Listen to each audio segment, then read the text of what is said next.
मैं हिंदुस्तान हूं।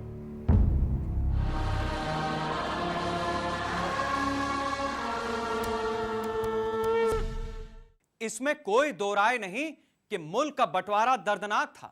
उस दर्द की चीखें आज भी ताजा हो जाती हैं जब हिंदुस्तान की जमीन पर पैदा हुए हिंदू और मुसलमान एक दूसरे के खून के प्यासे हो जाते हैं। दंगे हमने भी देखे हैं, नजारा देखकर रूहें फना हो जाती हैं। ऐ हिंदुस्तान, ऐ मेरे वतन, हमें बताओ वो कैसा मंजर था जब दिलों पर चीरा लगा और लोगों की आंखों में उतर गया खून। मैं हिंदुस्तान हूं।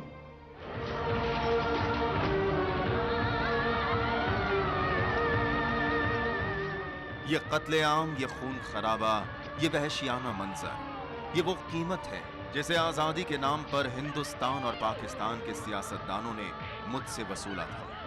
दोनों मुल्कों की पीढ़ियां बदल चुकी हैं, लेकिन ये जख्म इतने गहरे और ताजा हैं कि इसे ना तो हिंदुस्तान भूला है और ना ही पाकिस्तान। 6 दशक से ज्यादा हो गए, लेकिन आज भी वो लम्हे दोनों मुल्कों के आवाम में सिहरन पैदा करते हैं। मुल्कों की सीमा रेखाएं तय होने के बाद लगभग 1 करोड़ 45 लाख लोगों ने संप्रदाय बहुल देश में शरण ली।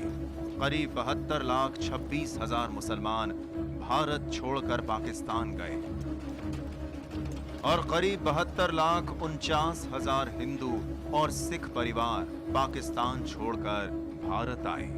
इंसानों की यह अदला बदली सदी की सबसे बड़ी अदला बदली कही जाती है। इस अदला बदली में जो कत्लेआम मचा वो अब तक के बंटवारों की सबसे बड़ी त्रासदियों में से एक है।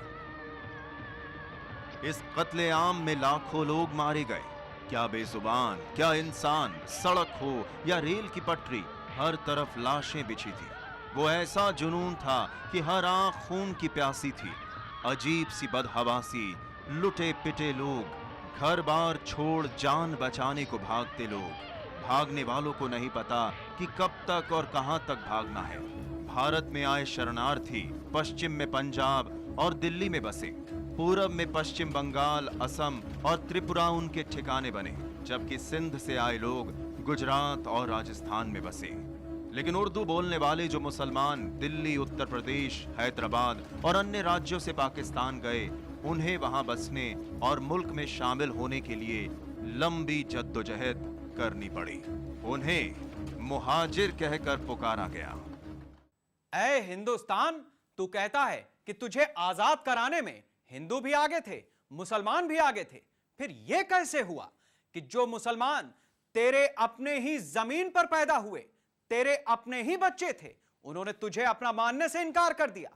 कहीं इस्लाम के नाम पर सियासत का कोई खेल तो नहीं खेला गया या तेरे साथ?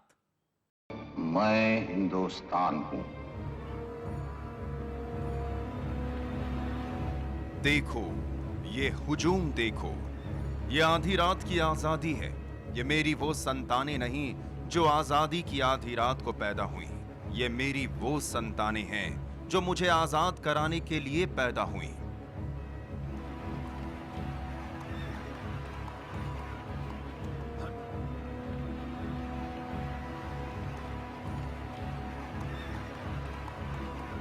पहचानो, इन तस्वीरों को पहचानो। ये गांधी हैं, मोहनदास करमचंद गांधी, जिन्हें अब सब महात्मा या बापू कहते हैं। ये पंडित जी हैं, पंडित जवाहरलाल नेहरू, और ये हैं जिन्ना, मोहम्मद अली जिन्ना। ये तीनों मेरे अपने हैं, लेकिन इस तस्वीर में चौथे शख्स को जरा गौर से देखो। ये फिरंगी है।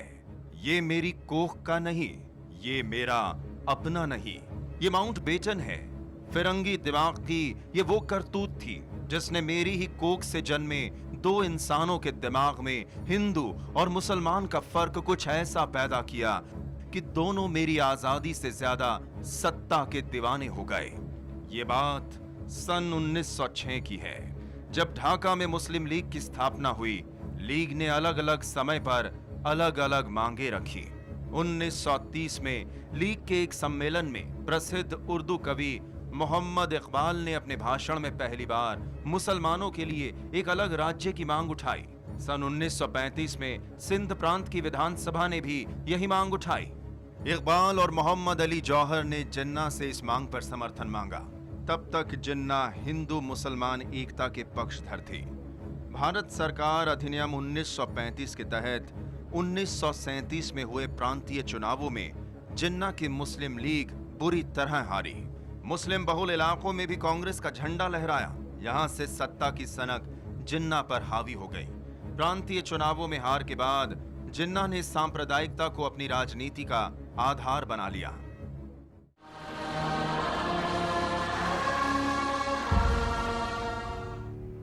मैं हिंदुस्तान हूं।